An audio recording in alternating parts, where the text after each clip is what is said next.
علامہ ابن جوزی رحمۃ اللہ تعالی لکھتے ہیں اللہ پاک کے آخری نبی رسول مقبول علیہ الصلوۃ والسلام نے فرمایا میرے پاس جبریل امین حاضر ہوئے، عرض کی یا رسول اللہ صلی اللہ تعالی علیہ وسلم قیامت میں ایک نوجوان کو لایا جائے گا، وہ غمگین ہوگا، رو رہا ہوگا، فرشتے اس کو لوہے کے گرزوں یعنی آئرن راڈ سے اسے ہانک رہے ہوں گے، وہ نوجوان 1000 سال تک الامان الامان پکارتا رہے گا لیکن اس کو امان نہیں دی جائے گی۔ پھر اس نوجوان کو 1000 سال کے بعد رب قہار کی بارگاہ میں پیش کیا جائے گا، اللہ پاک فرشتوں کو حکم دے گا کہ اسے منہ کے بل جہنم میں ڈال دو۔ جبریل امین کا بیان سن کر رسول اکرم صلی اللہ تعالی علیہ وسلم نے فرمایا اے جبریل یہ کون ہوگا؟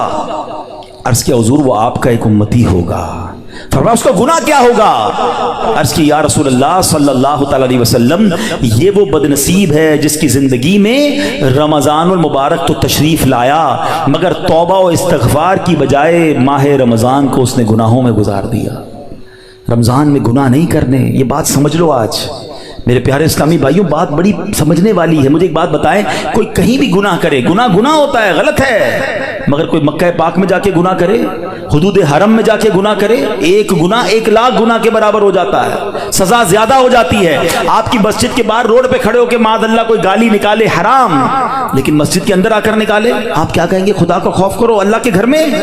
تو اسی طرح کچھ مقام کی اہمیت ہوتی ہے، کچھ وقتوں کی اہمیت ہوتی ہے، کچھ مہینوں کی اہمیت ہوتی ہے۔ رمضان ہمیں بخشوانے آیا ہے۔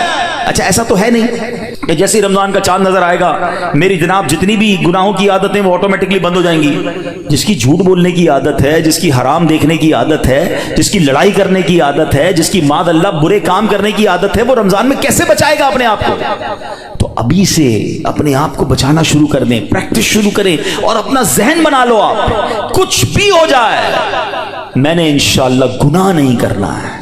رمضان میں اپنے آپ کو گناہوں سے بچانا ہے۔ میرا موبائل اگر گناہوں کی طرف لے جاتا ہے مجھے موبائل نہیں چاہیے، میں بھلے وہ چھوٹا والا موبائل لے لوں یا کم از کم یہ پیجز اور یہ بہت سارے جو سافٹ ویئر اپنے موبائل سے نکال دوں، کیونکہ کہیں میرا موبائل ہی مجھے گناہ نہ کروا دے۔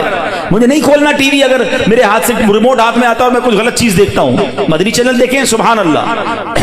ہر اس دوستی سے، ہر اس کمپنی سے، ہر اس صحبت سے مجھے بچنا ہے کہ جہاں بیٹھتا ہوں تو غیبتیں ہوتی ہیں، جہاں بیٹھتا ہوں تو جناب گناہ ہوتے ہیں، مجھے نہیں جانا بھائی۔ ایک گناہ اور 1 سال کے اعمال برباد، پتہ چلا لوگ رمضان میں نیکیاں کر کے بخشش پا رہے ہوں اور میں اپنی بری عادتوں کی وجہ سے مار کھاؤں۔